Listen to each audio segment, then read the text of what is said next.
Thank you for joining us for our next edition of the 49er Industry Chat. We're going to pause as we welcome our participants in today. So we could get all settled.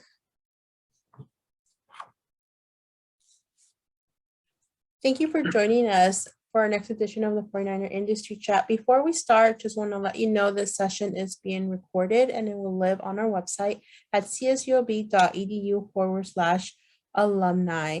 And before we start, I would like to encourage anyone, if you have any questions throughout the chat today, to please submit them using the Q&A box located above or below your screen to submit any questions for our guest speaker today.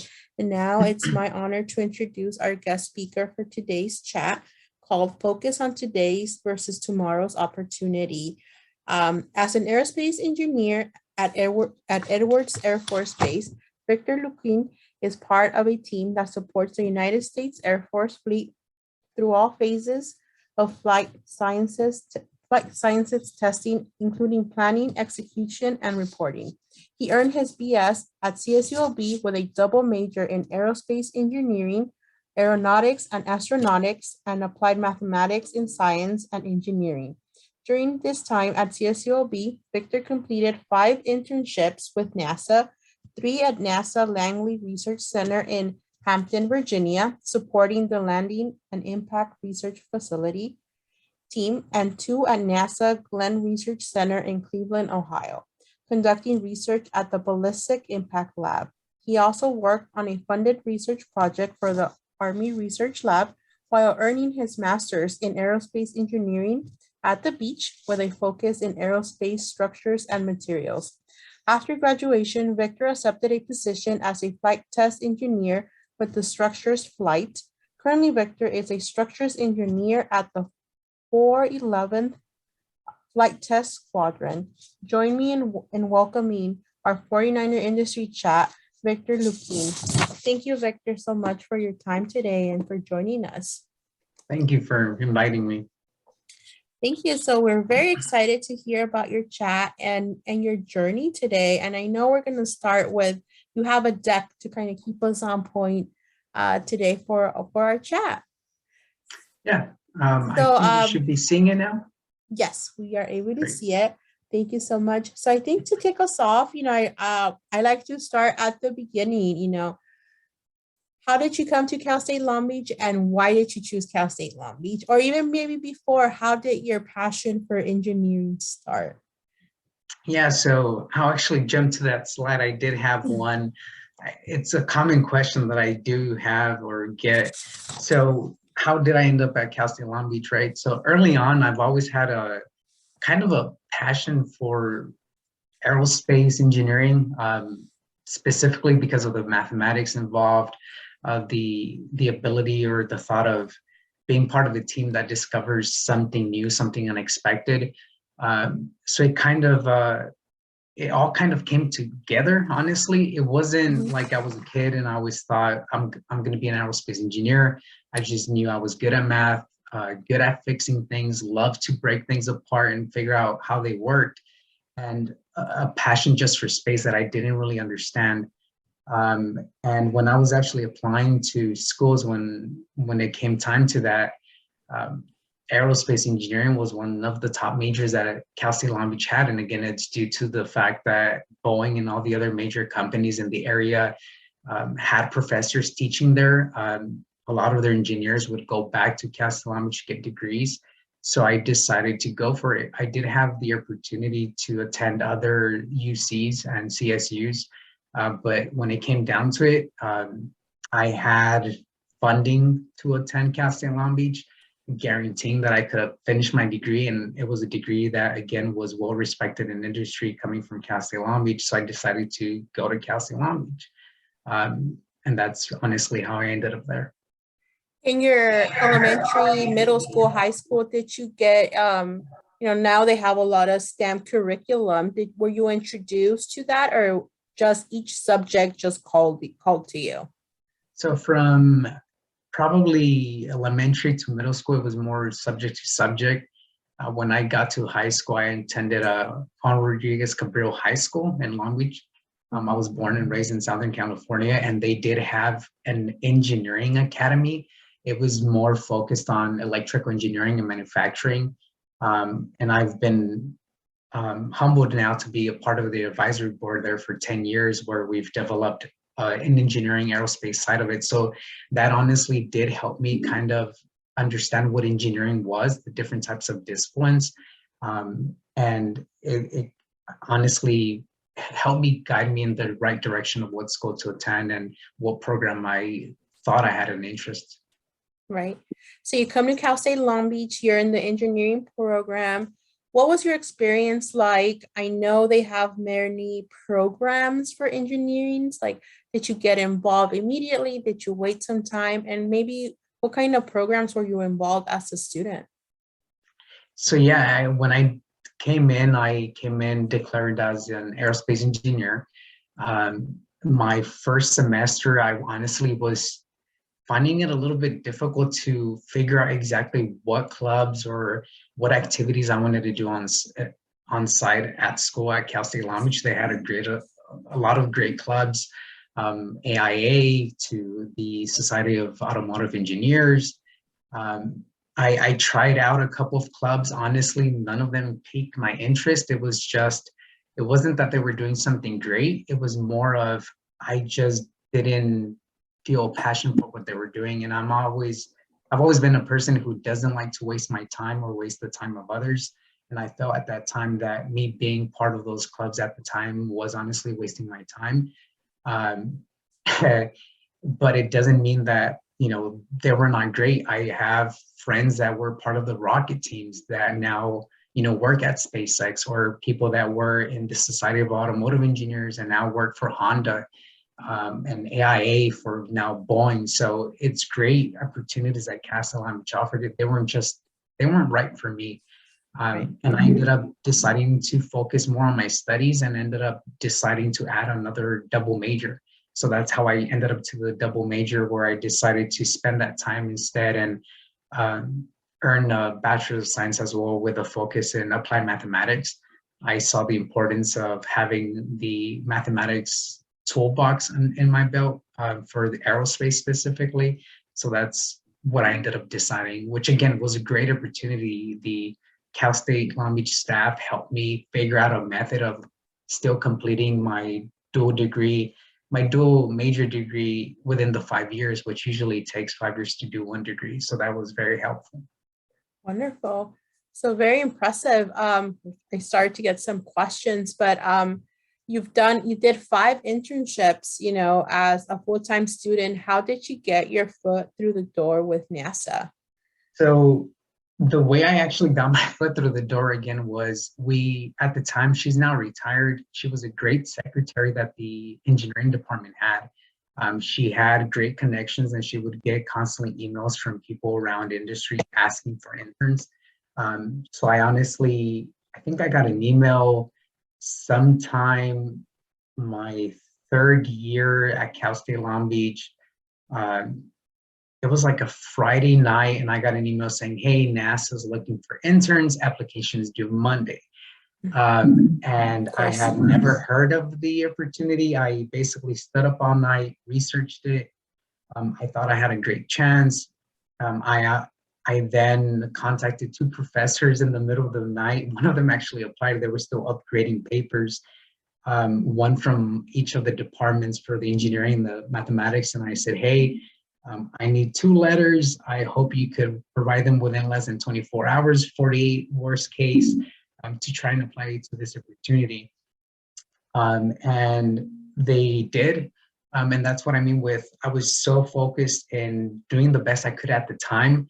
I had an idea of what I wanted to do for long term, but always for short term, I've always found it better to focus again, doing the best you could do then, because honestly, that helped me be able to be prepared to apply and get accepted into these programs.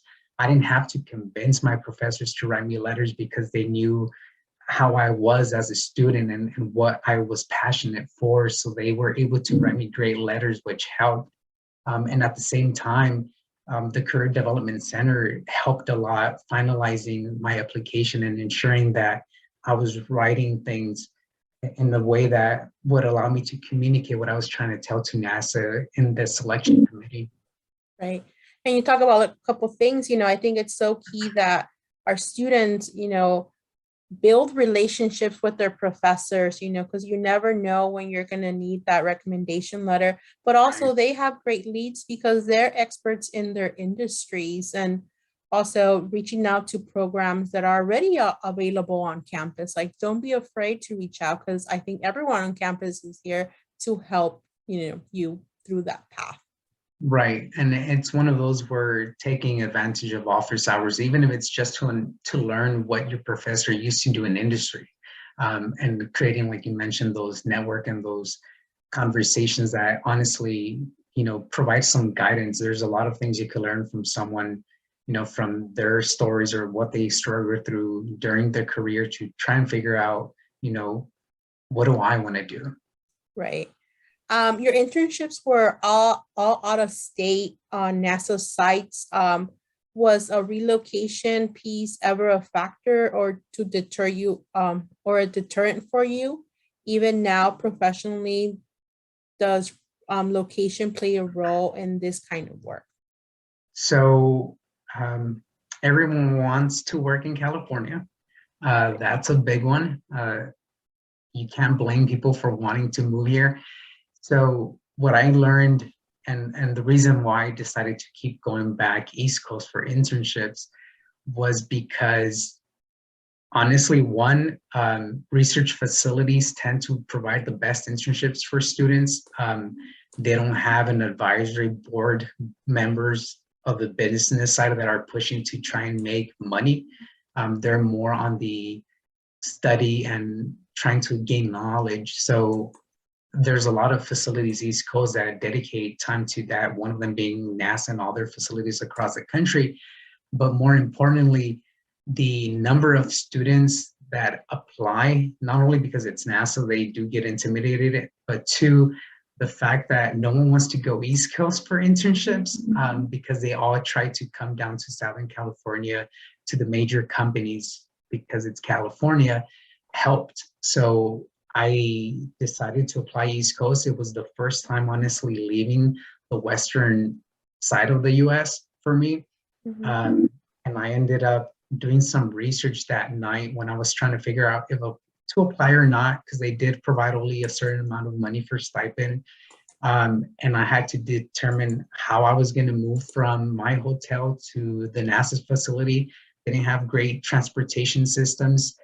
So I ended up having to buy a foldable bike that I could take with me on the plane, not have to pay an additional fee because it was a bike, but make it fit in a luggage so that I could get to NASA every single day. So there was a lot of struggles of just getting to work every day, but it was worth it. Honestly, if I had the opportunity to do it again, I would do it on a heartbeat. I got to work with incredible groups of team, testing unique systems for safety, both military and civilian side.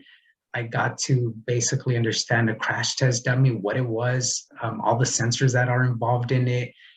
They allowed me to take control of a test bed my third year, which was great. So it was one of those where I was eager to learn. I came in, and one of the things that a lot of new engineers experience is when you guys come in, and again, I was one of them, but I got the opportunity to kind of calibrate myself during the internships and realize that's not the way it's done. We come out of school thinking we know everything because we got the textbooks down, but that tends to be the pitfall for a lot of new engineers that I've experienced working with recently, where they think their ways is the way to do it. They believe that, we might have not tried this new method. So it's come in with your ears open, listen, or at least show that you are willing to learn the way they're doing it.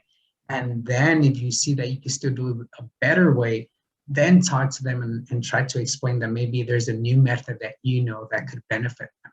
And it'll be easier to introduce your ideas and achieve new things if you approach it that way versus showing up day one and saying, oh yeah, I could do this, I definitely know how to do it, and not listening to how it's done, because there's a reason why it's being done the way it is.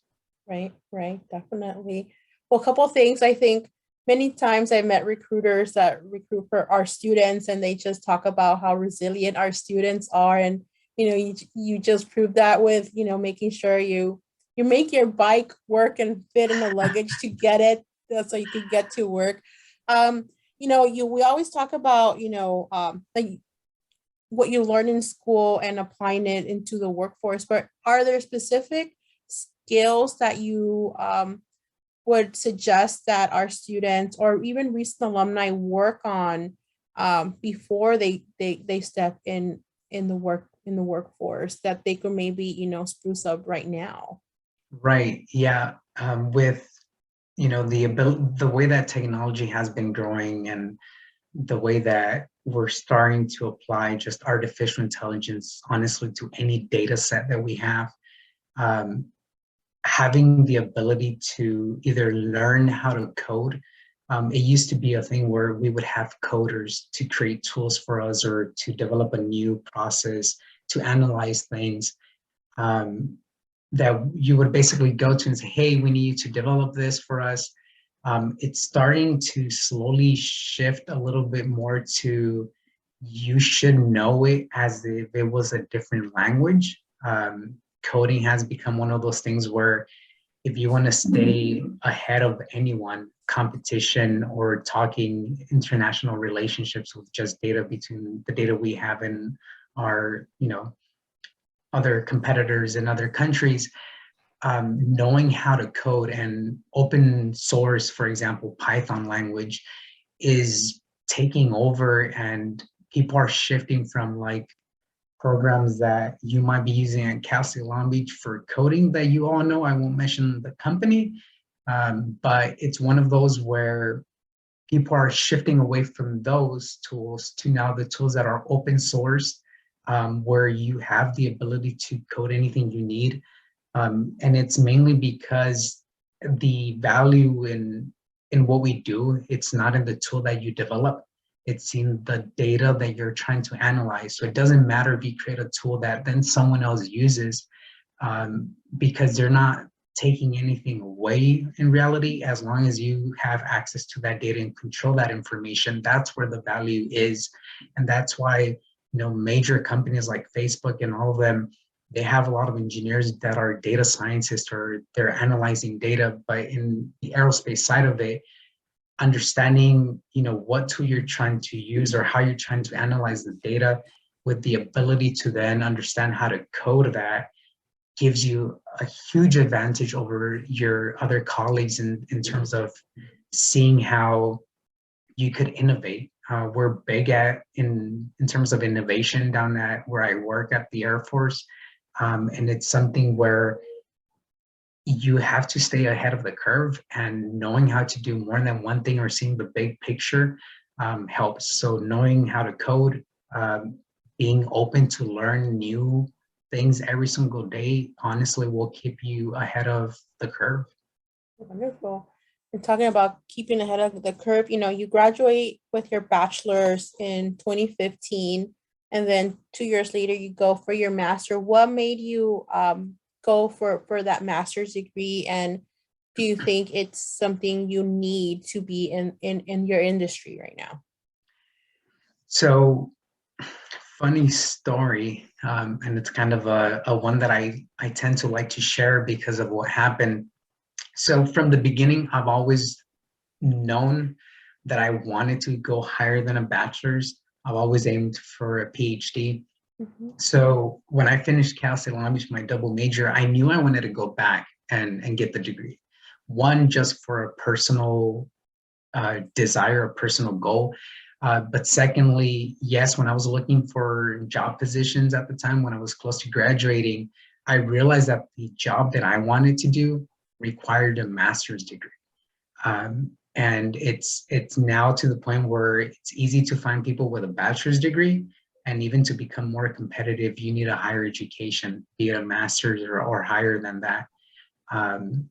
So the funny part of it was, because I was doing all these internships in the summertime, I was basically taking my final exams a week later, like you mentioned, packing the bike and the suitcase, going out East Coast, and then coming back the week prior, getting my textbooks, getting ready to go back to class. During my last summer internship at NASA in 2014, my mentor said, do you want a job or do you want to go back to your master's, get your master's? And I said, oh, I definitely want to get my master's. And he was like, great. So what score did you get on the GRE? What schools have you applied to? And I said, none. I have not taken the GRE. I have not applied to schools. I completely forgot. I've been so busy. I have not had time doing the double major. I was doing winter courses, not summer courses because I was in NASA, but I honestly was so focused on, again, doing the best I could. I knew I want to go to school, but I dropped the ball on preparing to apply to get there. So I rushed back, in probably the week I got back, I took the GRE. The GRE is, one, easier than the SAT if you study the correct way. Two, we were told that all applied mathematicians are just the math department, that we were going to do horrible on the GRE because the test was not, do you understand the subject? It was, do you understand the shortcuts to narrow down the answer and then choose the correct one? You don't have to solve the math problems. But as a mathematician, you give someone a problem, you're going to want to solve it, but you don't have the time to do that. Right. So I did horrible. I got denied to every single school I applied to, with the exception of one school that said, we won't accept you into the Master of Science, we'll accept you into the Masters of Engineering program. And I denied it. I didn't want that. So I decided to take a semester off and recalibrate, refocus, and do it correctly.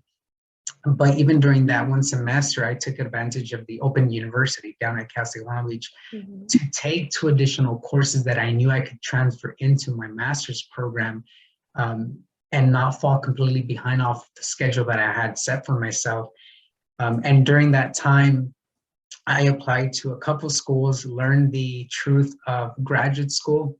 You honestly, for what I wanted to do, the master's I wanted, you had to either come with the funding ready to do the research you had, so be it scholarships or be it a company providing that funding for you, or actually have met a professor who had the funding and who was willing to take you on under their wings to help you do the research you wanted.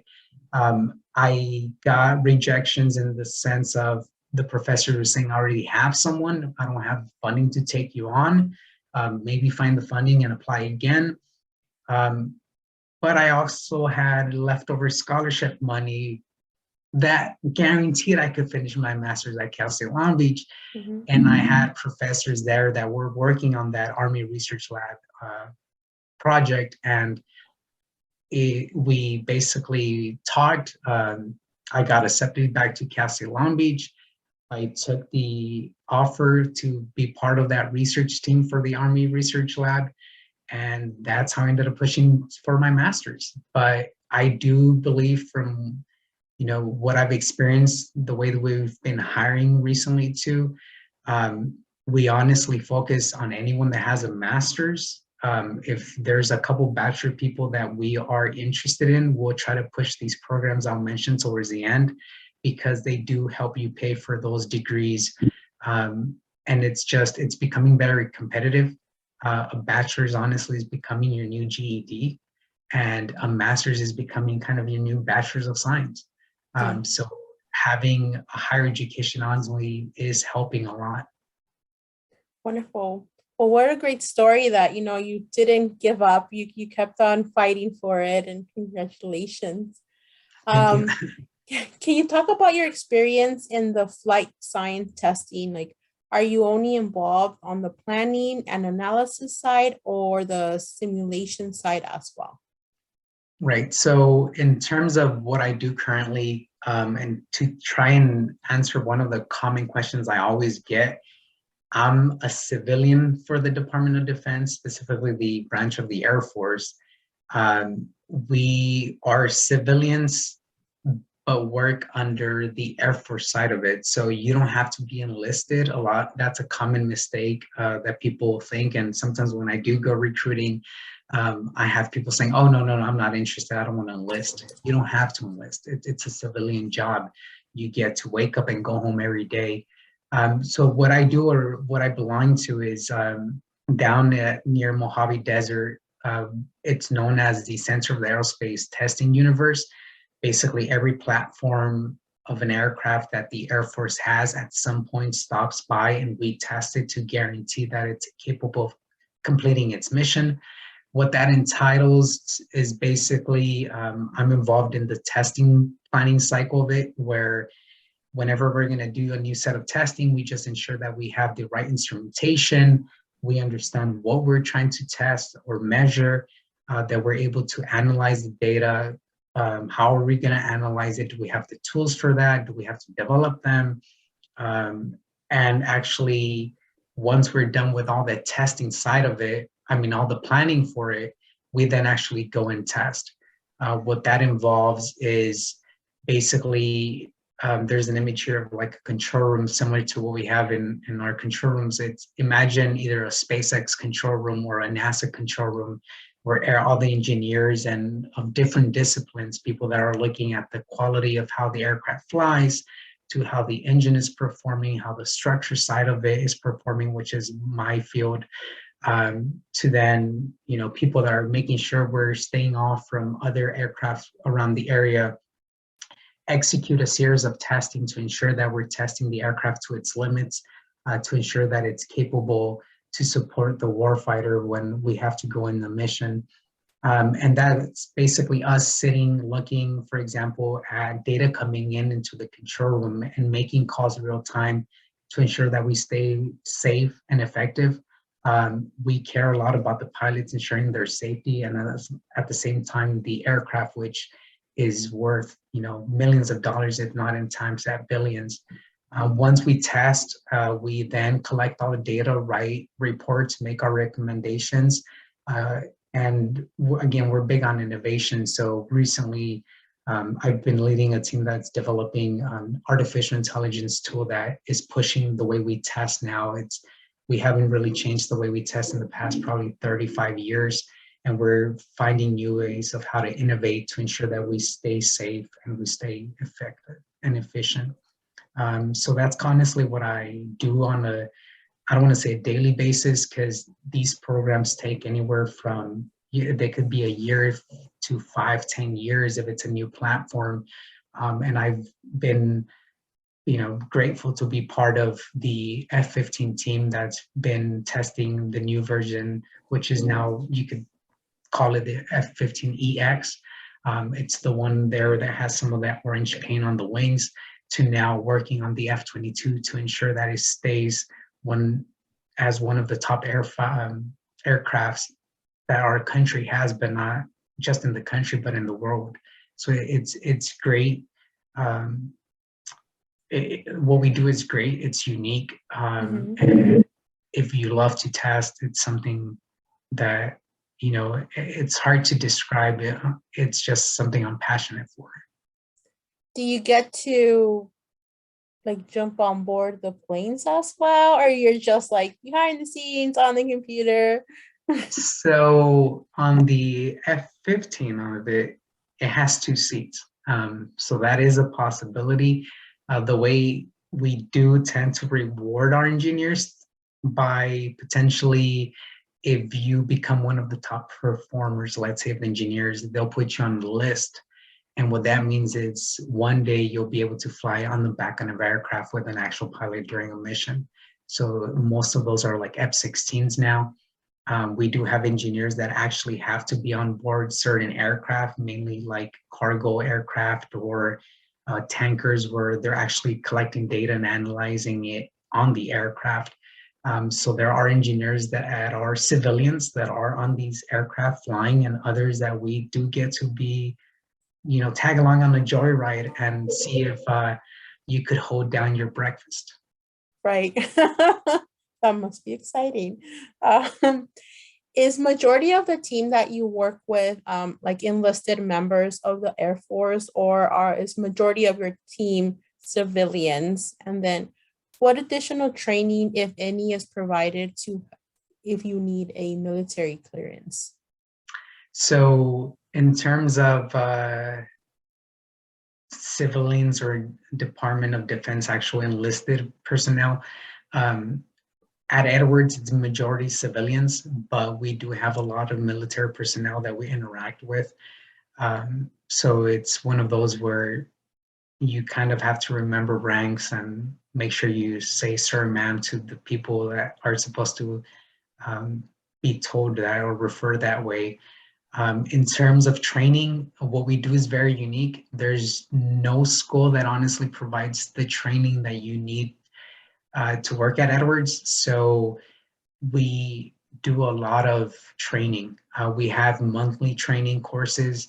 We have training that you get sent out to do stuff. For example, I'm currently being sent out to the Air Force has a lab down at MIT, and I'm part of this group of like 20 or so civilian slash airmen and airwomen who are being trained on how to do new things with artificial intelligence and the new basically Air Force MIT supercomputer that we've developed and we've built. So it's one of those where if the training is needed, we pay for it, we send you out and do it. So I'll be down at MIT for a couple of days to present my findings or my project. And again, that's all paid for. So there is training that if you think you need, you go ask and they'll pay for it and you go do it. It doesn't have to be on base. It could be at a different company, even if you think that if they put you into a company for you to learn something and then come back and share it, we do that as well. But we do also have local training. So training is huge for us because everything we're testing is new. It's a new capability. No one has ever tested it. So we have to be on the edge of learning. That's wonderful. What a great opportunity that is. And then Um, I believe you mentioned something, someone asked about clearances or something like that. yes, yes. So our clearances are different than the clearances, as they mentioned, for, let's say, major companies. Like our secret clearance is not the same as a secret clearance that you would get from another company. So you can't, on rare occasions, you'll see someone go from industry to us and we'll take their clearance. Most of the times it gets redone because it is a military clearance. The basic requirements are basically the standard must be a US citizen, must ensure that you don't have financial things that might be an issue in the sense of you might sell some information because you're trying to make extra cash to pay the bills. So it's a little bit more difficult. It's a little bit more of a longer process, but as long as you have a clean record, it's more of a patient kind of waiting game. Wonderful. So I know you mentioned you started, you went to grad school and then you worked for the Army under a professor. So how did you get your job at Edwards Air Force? Like, how did you start there?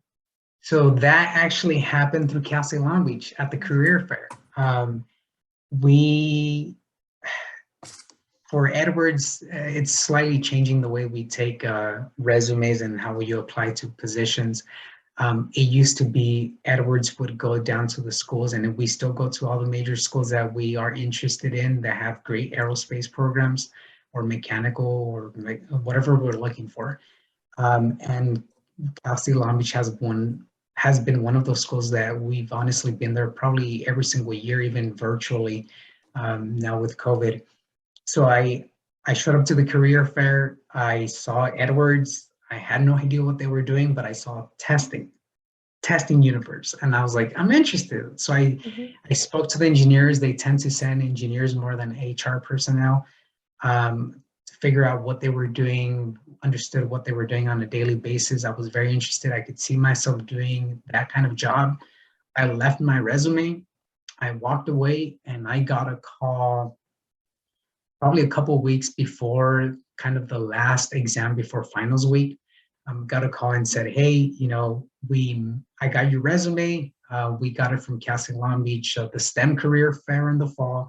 We're trying to hire people. We think you would be a great fit. Do you have time to do a quick phone interview? What I'm about to say, try not to do. I didn't realize what I was doing. I said, great, call me back later. I'm literally studying for an exam right now. I have like in the next couple hours. Can we reschedule? Thankfully, they were really interested and they actually rescheduled. And then I did get a call.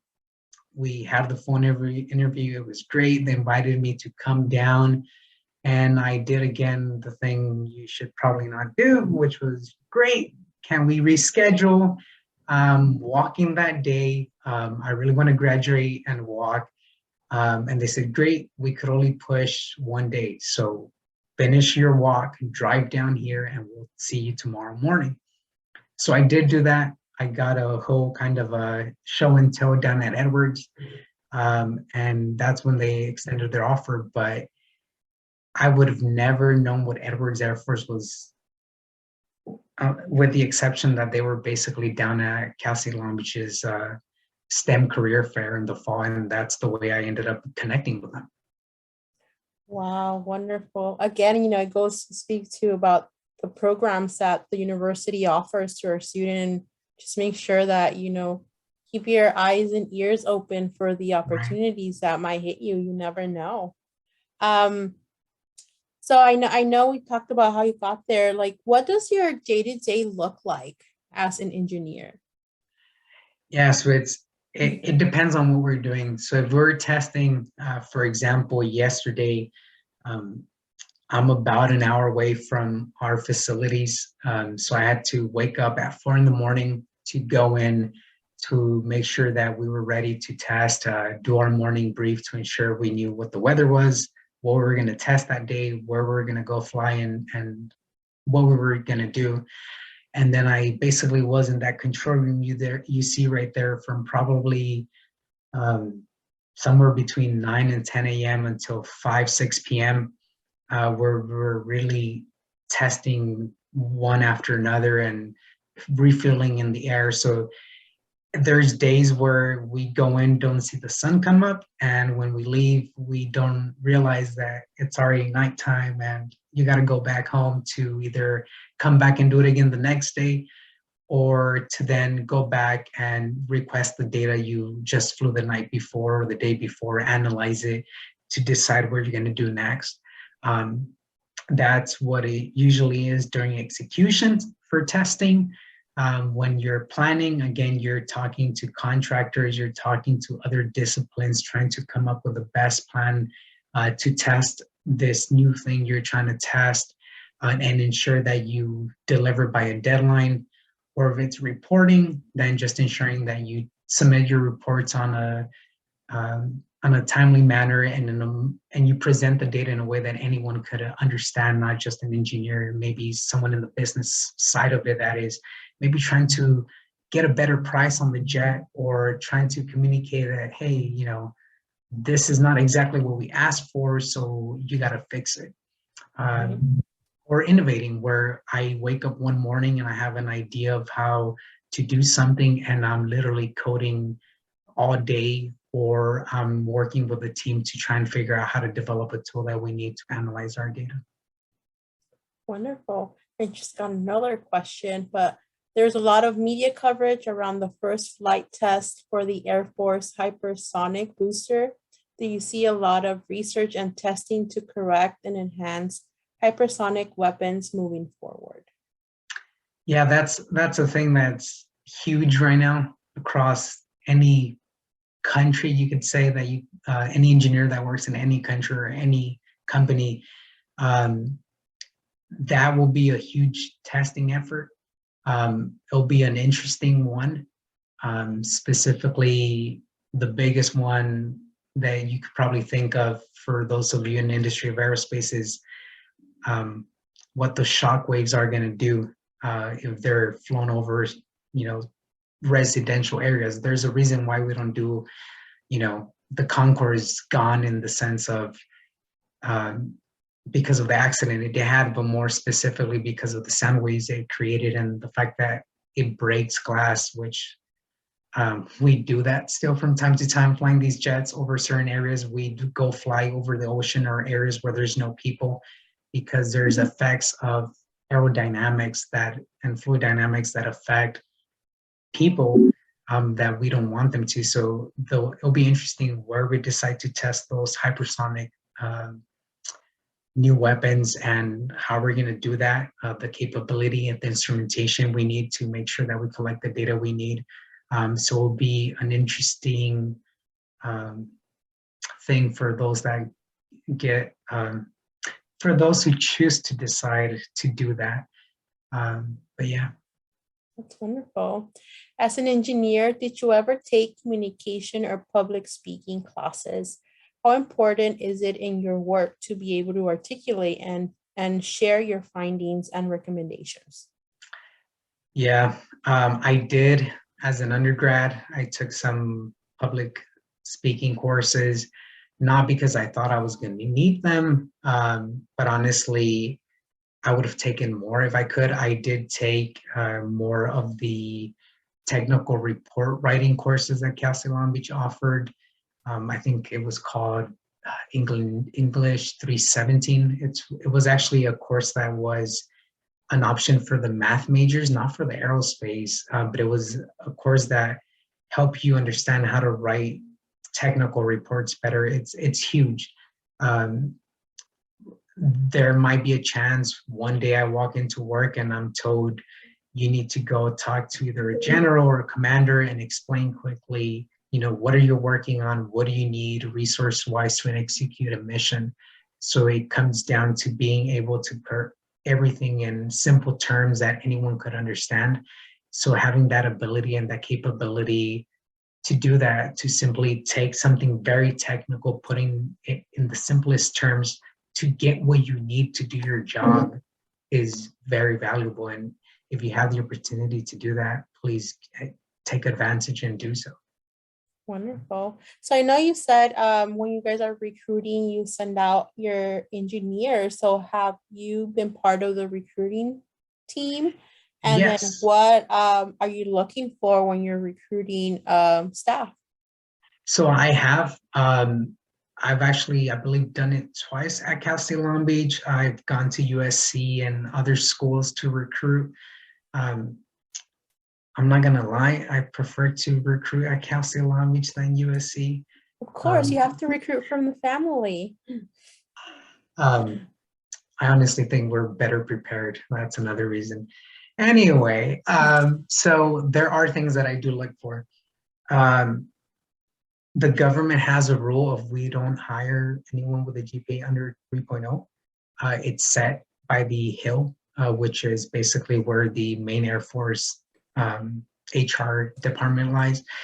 But to be honest, in industry for aerospace, you should try and aim for over a 3.5 GPA. Certain companies have gotten extremely picky where that you're even required to still show your SAT scores for them to actually consider you. Think space and rocket, and you know which company I'm talking about. But yes, when I'm recruiting, I have to make sure you have the minimum requirements to ensure that I could hire you. We all, have to either take work to be, I understand that there's people that need to work to pay for school. Just make sure you are able to balance your coursework. I mean, I've met people that are like, I have to finish in 4 years to be competitive. Yes, but if you have to work to pay for classes and you're still trying to finish in 4 years, but at the end of the day, you don't have the minimum requirement that I need in order to hire you, even if I see the dedication, the motivation, the intelligence to be able to do that job, I won't be able to hire you. So please make sure that you make, focus again on what's important today. And if it is to ensure that you're able to pay for tomorrow's classes. And if that means taking less classes at a time and extending your graduation deadline to ensure that you show that you're able to have a GPA that we could accept or other companies can, do that.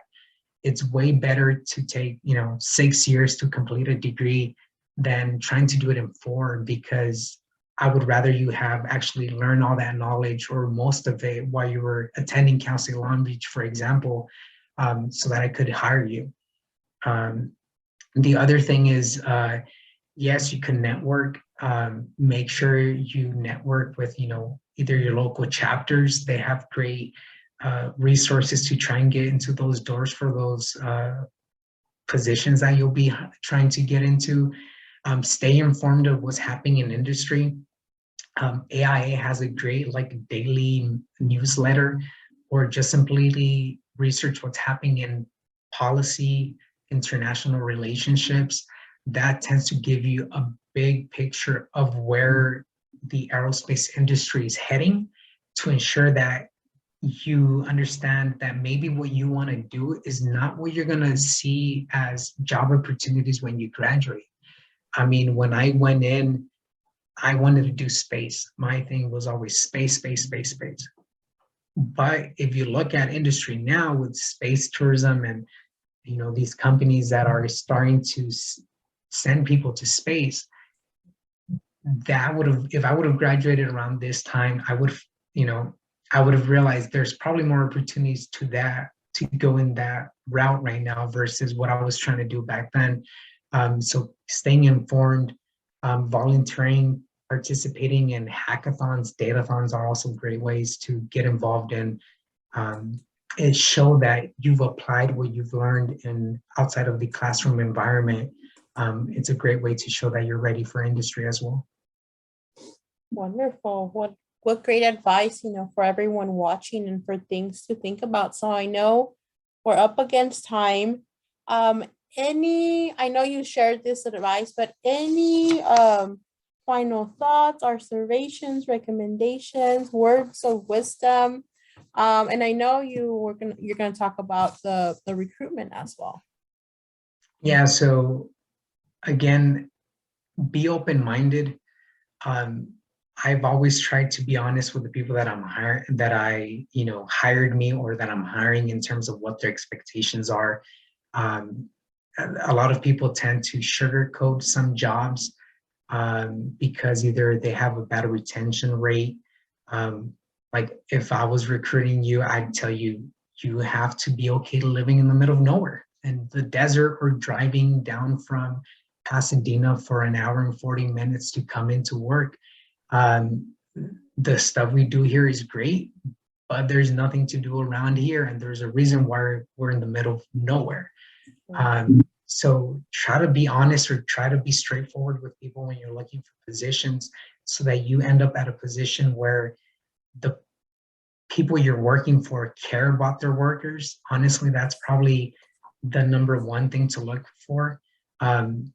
You could have the best job, but if you have the worst managers or the worst boss, you're going to hate that job. Or you could have maybe not the best first year experience of your career because it's boring, you're learning so much. But if you have a dedicated team of supervisors, mentors, or just an environment that is there for you and to help you out, you're going to love it. So one of the things that I would share with you all is, we don't really have internships. Our internships come in with fuel packages. So the two big ones is Palace Acquire, and the one that I tend to push more, the SMART program.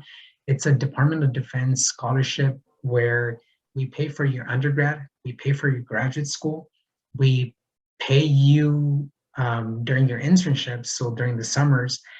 And when you get accepted into these programs, it's because we're already telling you that when you're done, you're going to have a position at whatever facility you decide to go, or the one that chooses you. And the best part, for example, let's say you finish undergrad, you want to do graduate school, maybe you don't have the funding that some of these schools are requesting in order to get accepted. We literally pay for any school you get into. And a lot of the times, you're maybe applying to the top schools and you just tell them, I have funding guaranteed, they'll take you.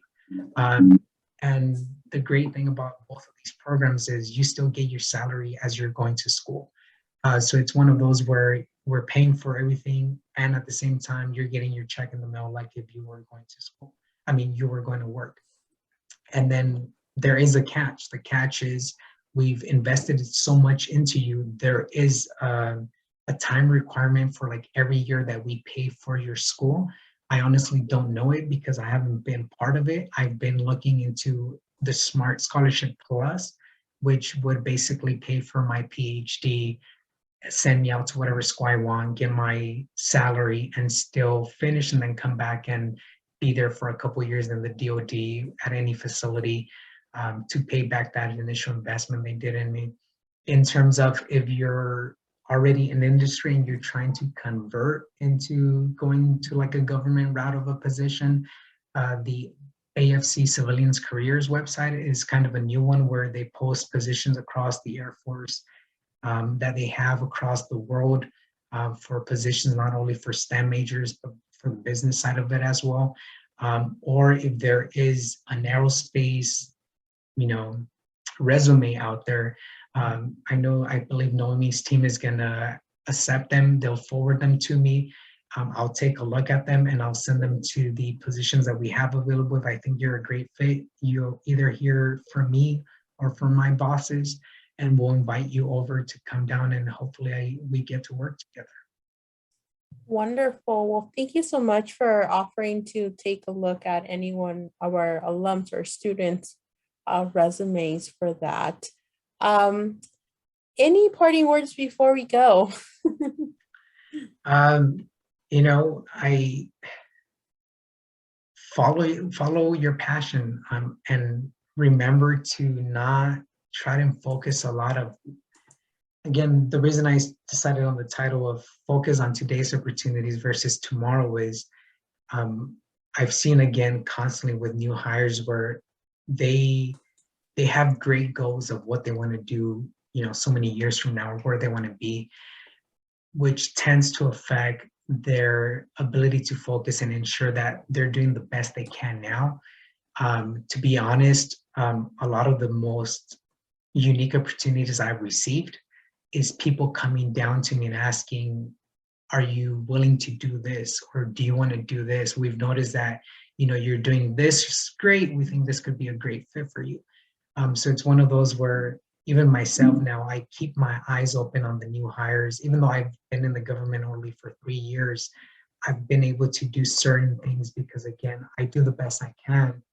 People notice it, and then that helps me achieve new things at work. And I'm now at the position where I could also keep my eyes open and see who's doing the best they can and who has the ability to move to the next step.